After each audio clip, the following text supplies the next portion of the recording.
Hey everyone, welcome back. Today, we're diving into a super practical topic: how to reconcile your accounts in Mint. If you're using Mint to manage your finances, you know how crucial it is to keep everything accurate and up to date. Reconciling your accounts ensures that your bank statements match what's in Mint, helping you spot any discrepancies, avoid errors, and stay on top of your money. Don't worry if you're new to this. I'll walk you through it step by step in a way that's easy to follow. First off, what's Mint? It's a fantastic free app that helps you track your spending, budgets, and investments all in one place. To get started with reconciliation, make sure you're logged into your Mint account on the web or app. Once you're in, head over to the Accounts section. It's usually on the left sidebar. Here, you'll see a list of all your linked bank accounts, credit cards, and investments.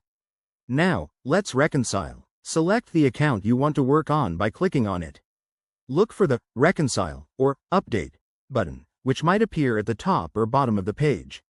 Mint will then compare your latest transactions with your bank's data. Go through the list and match any pending transactions, one by one. Check off the ones that have cleared.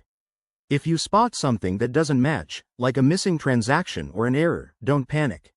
You can edit or add transactions manually right in Mint. Just click the Edit option next to the transaction and make the necessary changes.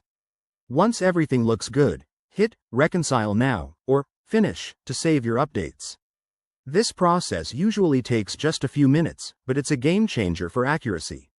A quick tip: try to do this at least once a month, right after your bank statement closes.